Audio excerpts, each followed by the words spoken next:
প্রিয় ছাত্রছাত্রী, আরও একটি রেকর্ডেড ভিডিও নিয়ে হাজির হলাম আরআরবি এনটিপিসি মক টেস্ট সংক্রান্ত।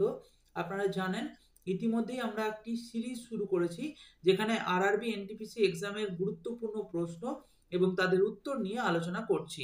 আজকে আরও একটি সেট নিয়ে আপনাদের সামনে হাজির হয়েছি। তো চলুন আর কথা না বাড়িয়ে শুরু করা যাক আজকের এই মক টেস্টটি। তো আপনারা স্ক্রিনের উপর দেখতে পাচ্ছেন যে একটি প্রশ্ন এবং তার 4টি অপশন রয়েছে। প্রতিদিনের মতো আমি বলে দিতে চাইবো, আপনারা চাইলে পুরো উত্তরটি লিখতে পারেন, আপনাদেরকে 10 সেকেন্ড করে সময় দেওয়া হবে, অথবা আপনারা চাইলে কোশ্চেন নাম্বারের সঙ্গে কোন অপশনটি আপনারা সঠিক বলে মনে করছেন সেটি লিখে দিতে পারেন কমেন্ট বক্সে। তো চলুন আমাদের আজকের প্রথম প্রশ্ন শুরু করা যাক। হাইড্রোপনিক্স কথাটি কিসের সাথে যুক্ত? হাইড্রোপনিক্স কথাটি কিসের সাথে যুক্ত?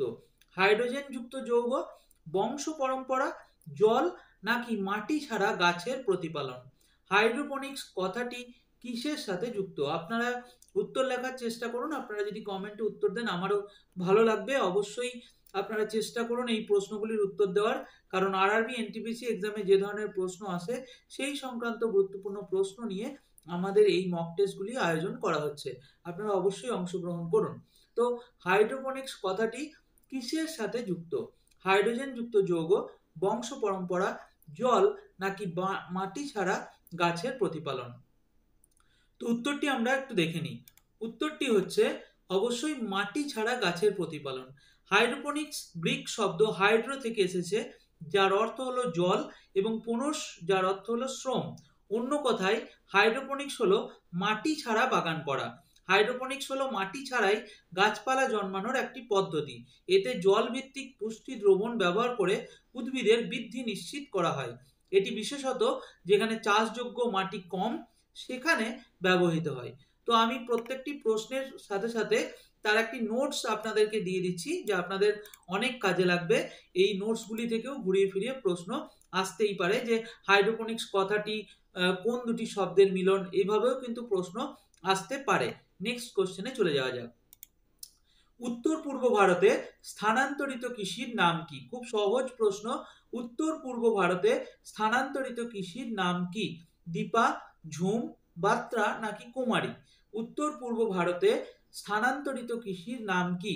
দীপা, ঝুম, বাত্রা নাকি কুমারী? ঝটপট এর উত্তর দিয়ে দেবেন, আপনাদের হাতে সময় রয়েছে 10 সেকেন্ড। আপনারা এর উত্তর দিন। আমি ততক্ষণে আপনাদেরকে আরো একটি ইম্পর্টেন্ট তথ্য দিয়ে দিতে চাইবো।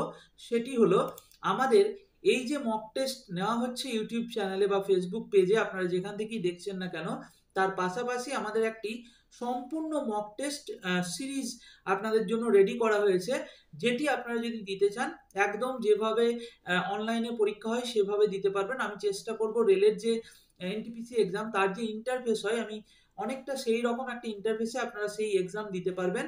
এবং মোট 10টি এই মক টেস্ট আপনাদের সেখানে থাকবে। আপনারা জানেন আপনাদের সিবিটি 1-এ 100 নম্বরের প্রশ্ন হয়, সেই 100 নম্বরের 10টি সম্পূর্ণ মক সেট আপনাদের কাছে থাকবে। সেখানে আপনাদের যে সিলেবাস রয়েছে, general awareness, mathematics, general intelligence, এই 3টি বিষয়ের ওপরেই যে পরিমাণ আপনাদের প্রশ্ন থাকবে রেলের এনটিপিসি এক্সামে, সেইভাবেই কিন্তু সেই মক টেস্টগুলি সাজানো হয়েছে। আপনাদের অনেক কাজে লাগবে।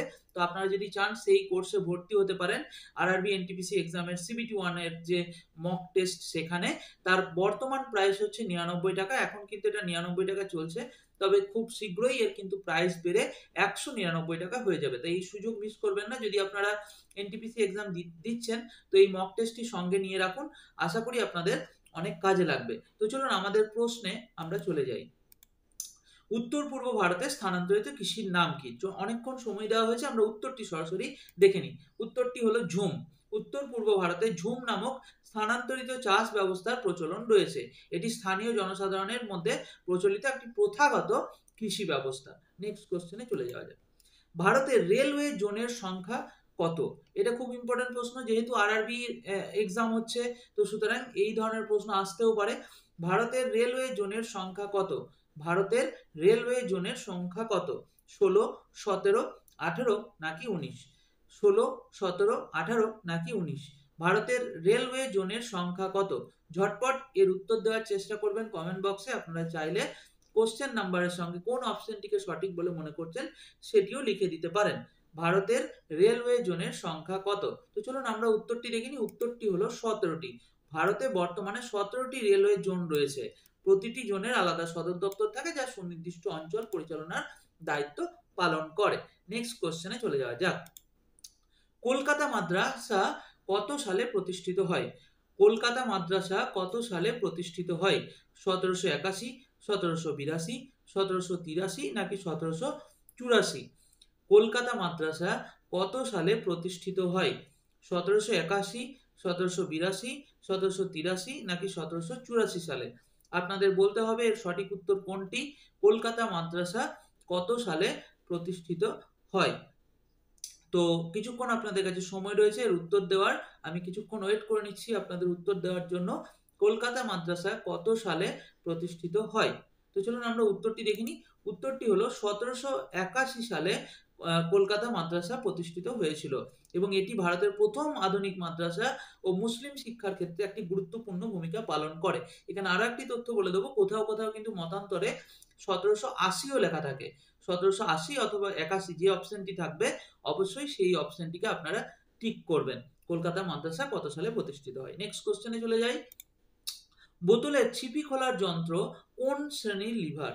বোতলের ছিপি খোলার যন্ত্র কোন শ্রেণীর লিভার? আপনাদের বলতে হবে প্রথম শ্রেণী, দ্বিতীয় শ্রেণী, তৃতীয় শ্রেণী নাকি কোনোটিই নয়। বোতলের ছিপি খোলার যন্ত্র কোন শ্রেণীর লিভার? প্রথম শ্রেণী, দ্বিতীয় শ্রেণী, তৃতীয় শ্রেণী নাকি কোনোটিই নয়? আপনাদের ঝটপট এর উত্তর দিতে হবে। বোতলের ছিপি খোলার যন্ত্র কোন শ্রেণীর লিভার? আপনারা কমেন্টে উত্তর দিন। কমেন্টে আপনারা পুরোপুরি উত্তরটি লিখতে পারেন, সম্পূর্ণ উত্তরটি লিখতে পারেন, অথবা কোশ্চেন নাম্বার দিয়ে এ বি সি ডি অপশনটাও আপনারা লিখে দিতে পারেন যে কোন উত্তরটিকে আপনারা সঠিক মনে করছেন। বোতলের ছিপি খোলার যন্ত্র কোন শ্রেণীর লিভার? চলুন আমরা ঝটপট দেখে নিই। বোতলের ছিপি খোলার যন্ত্র একটি দ্বিতীয় শ্রেণীর লিভার। নেক্সট কোশ্চেনে চলে যাওয়া যাক। পশ্চিমবঙ্গের জলবায়ু কেমন প্রকৃতির? চরমভাবাপন্ন, শুষ্ক, আর্দ্র নাকি সমভাবাপন্ন? ঝটপট আপনারা এই উত্তর দেবেন। এই উত্তর কিন্তু দেওয়া আপনাদের উচিত। পশ্চিমবঙ্গের জলবায়ু কেমন প্রকৃতির? চরমভাবাপন্ন, শুষ্ক, আর্দ্র নাকি সমভাবাপন্ন? আপনাদের বলতে হবে পশ্চিমবঙ্গের জলবায়ু কেমন প্রকৃতির হয়ে থাকে। ঝটপট এর উত্তর দেবেন। আপনাদের হাতে সময় রয়েছে 10 সেকেন্ড, তার মধ্যে এর উত্তর দেবেন। পশ্চিমবঙ্গের জলবায়ু কেমন প্রকৃতির? আপনারা যদি ইউটিউব থেকে ভিডিওটি দেখছেন তাহলে অবশ্যই চ্যানেলটিকে সাবস্ক্রাইব করে নেবেন এবং যদি ফেসবুক পেজ থেকে দেখছেন পেজটিকে অবশ্যই ফলো করে দেবেন। আমরা এই ধরনের বিভিন্ন পরীক্ষার, চাকরি সংক্রান্ত পরীক্ষার বিভিন্ন তথ্য দিয়ে থাকি, তার পাশাপাশি বিভিন্ন যেসব নোটিফিকেশন বেরোয় তার তথ্যও দিয়ে থাকি। আপনারা চাইলে আমাদের হোয়াটসঅ্যাপ গ্রুপেও জয়েন করতে পারেন, তার লিঙ্ক আপনারা ডেসক্রিপশনে পেয়ে যাবেন। পশ্চিমবঙ্গের জলবায়ু কেমন প্রকৃতির? চরমভাবাপন্ন, শুষ্ক, আর্দ্র নাকি সমভাবাপন্ন? ঝটপট এর উত্তর দেবেন। তো চলুন আমরা উত্তরটি দেখে নিই। উত্তরটি হলো চরমভাবাপন্ন। কেন চরমভাবাপন্ন? কারণ গ্রীষ্মকালে অত্যধিক তাপ এবং শীতকালে অত্যধিক শীত কিন্তু থাকে, তাই না? তো সেই কারণে এটিকে অবশ্যই চরমভাবাপন্ন হবে। শুষ্ক নিশ্চয়ই হবে না, কারণ এখানে আর্দ্রতাও থাকে, শুষ্কতাও থাকে, দুটোই থাকে। আবার সমভাবাপন্ন বলতে এখানে কি বলবে, না শীত না উষ্ণ সেই ধরনের, সেটাও কিন্তু নয়। তো অবশ্যই চরমভাবাপন্ন হবে পশ্চিমবঙ্গের জলবায়ু। নেক্সট কোশ্চেনে চলে যাওয়া যাক। অল ইন্ডিয়া হরিজন সংঘ কে প্রতিষ্ঠা করেন? অল ইন্ডিয়া হরিজন সংঘ কে প্রতিষ্ঠা করেন? মহাত্মা গান্ধী, বি আর আম্বেদকর, জগজীবন রাম নাকি বিনোবা ভাবে? অল ইন্ডিয়া হরিজন সংঘ কে প্রতিষ্ঠা করেন? মহাত্মা গান্ধী, বি আর আম্বেদকর, জগজীবন রাম নাকি বিনোবা ভাবে? ঝটপট এর উত্তরটি দেবেন কমেন্ট বক্সে। আপনারা চাইলে পুরো উত্তরটি লিখতে পারেন অথবা কোশ্চেন নাম্বার দিয়ে অপশনগুলি লিখতে পারেন। অল ইন্ডিয়া হরিজন সংঘ কে প্রতিষ্ঠা করেন? মহাত্মা গান্ধী, বি আর আম্বেদকর, জগজীবন রাম নাকি বিনোবা ভাবে? চটপট এর উত্তর দিন। আমরা উত্তরটি চটপট দেখে নিই। উত্তরটি হলো মহাত্মা গান্ধী। মহাত্মা গান্ধী অল ইন্ডিয়া হরিজন সংঘ প্রতিষ্ঠা করেন। কেন? এটি দলিত এবং অন্যান্য পিছিয়ে পড়া সম্প্রদায়ের উন্নয়নের উদ্দেশ্যে প্রতিষ্ঠিত হয়েছিল। তো আপনাদের নোট থেকেও কিন্তু অনেক কোশ্চেন আসতে পারে, নোটগুলিকেও ভালো করে খেয়াল করবেন। নেক্সট কোশ্চেনে চলে যাওয়া যাক। মানুষের করটিক স্নায়ুর সংখ্যা কত? মানুষের করটিক স্নায়ুর সংখ্যা কত? 12 জোড়া, 12টি, 31 জোড়া নাকি 31টি? মানুষের করটিক স্নায়ুর সংখ্যা কত? 12 জোড়া, 12টি, 31 জোড়া নাকি 31টি? ঝটপট এর উত্তর কমেন্টে লিখুন। মানুষের করটিক স্নায়ুর সংখ্যা কত? 12 জোড়া, 12টি, 31 জোড়া নাকি 31টি? তো চলুন আমরা উত্তরটি একবার দেখে নিই। উত্তরটি হলো 12 জোড়া। মানুষের করোটিক স্নায়ুর সংখ্যা হলো 12 জোড়া। এটি মস্তিষ্কের বিভিন্ন অংশ থেকে দেহের বিভিন্ন অঙ্গ পর্যন্ত সংকেত পাঠায়।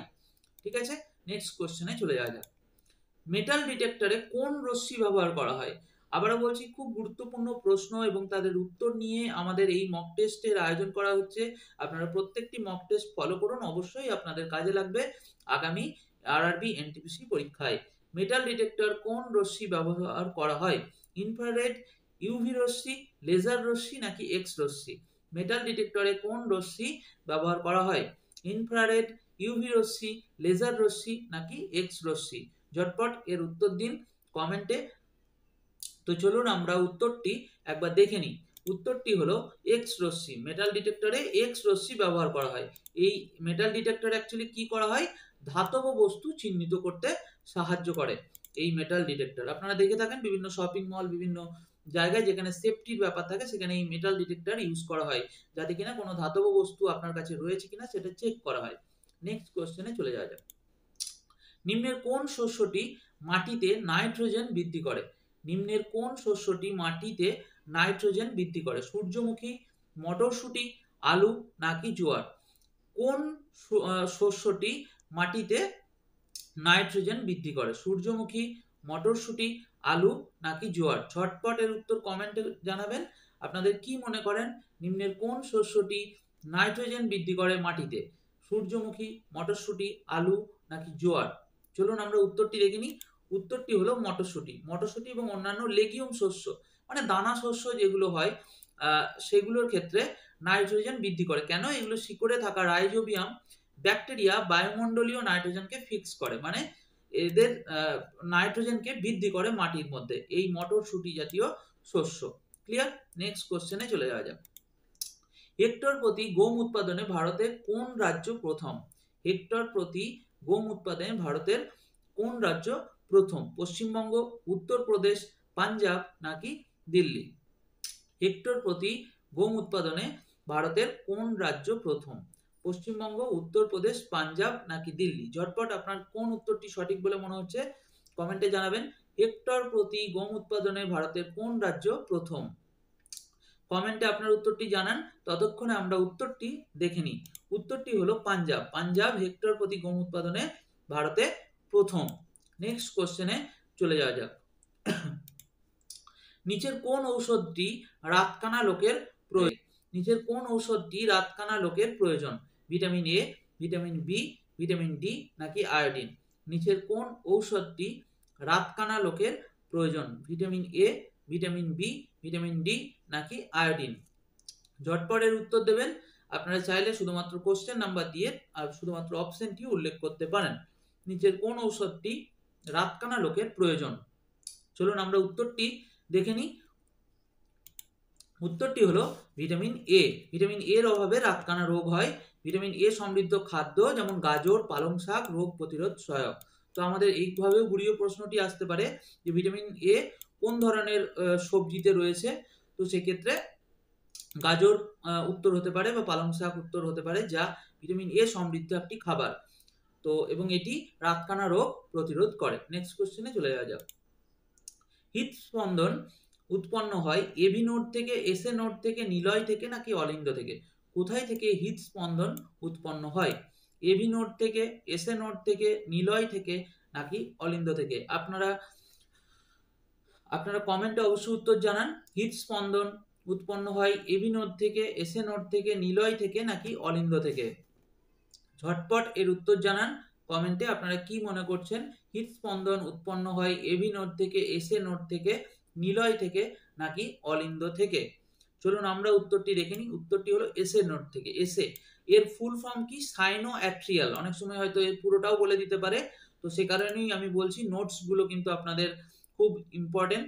সাইনোঅ্যাট্রিয়াল নোড থেকে হৃদস্পন্দন উৎপন্ন হয়। নেক্সট কোশ্চেনে চলে যাওয়া যাক। আচ্ছা, এখানে আরো একটি তথ্য দিয়ে দিই।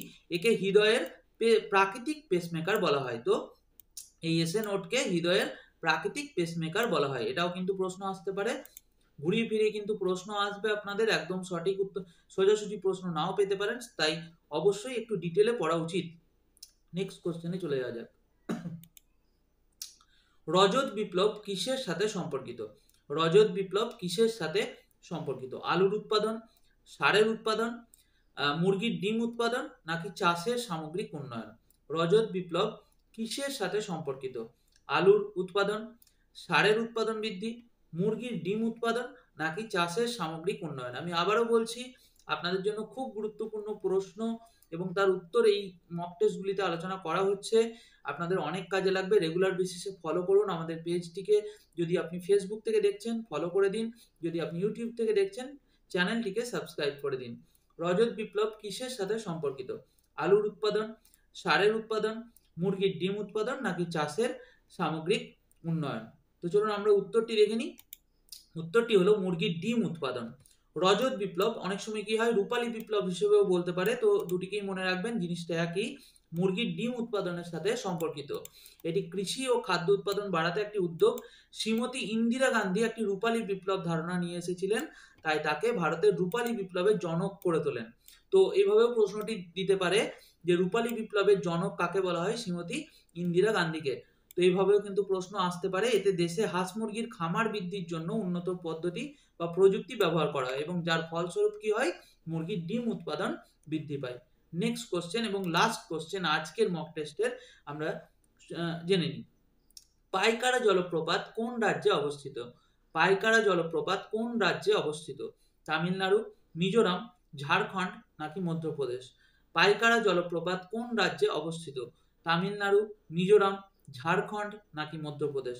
ঝটপট এর উত্তর দেবেন। আমি আবারও আপনাদেরকে একবার মনে করিয়ে দিতে চাইবো, আপনারা চাইলে আমাদের সম্পূর্ণ 10টি মক টেস্ট কিন্তু নেওয়া হচ্ছে, সেই কোর্সে আপনারা ভর্তি হতে পারেন। বর্তমানে এর কোর্স ফি হচ্ছে 99 টাকা, যেখানে আপনি সিলেবাস অনুসারে CBT 1 এর যে পরীক্ষা হবে 100 নম্বরে সেইভাবেই পরীক্ষা দিতে পারবেন, অনলাইনে দিতে পারবেন এবং চেষ্টা করব যতটা সম্ভব রেলের যে পরীক্ষা হয় সেই ইন্টারফেস মানে সেই একই রকমের স্ক্রিন দিয়ে আপনাদের পরীক্ষাগুলো নেওয়ার। তো তার জন্য যদি এই কোর্সে ভর্তি হতে চান, এখানে একটি ফোন নাম্বার আপনারা নিশ্চয়ই দেখতে পাচ্ছেন, সেই ফোন নাম্বারটিতে যোগাযোগ করে নেবেন 7551067843, অথবা গ্রুপে ডেসক্রিপশনে একটি লিঙ্ক দেওয়া রয়েছে, আপনারা চাইলে সেই লিঙ্কে সরাসরি জয়েন করে গিয়ে হোয়াটসঅ্যাপ গ্রুপে জয়েন করতে পারেন এবং সেখান থেকেও তথ্য পেয়ে যাবেন। তো এই হচ্ছে বিষয়। আমরা আবারও আমাদের প্রশ্নে চলে যাই।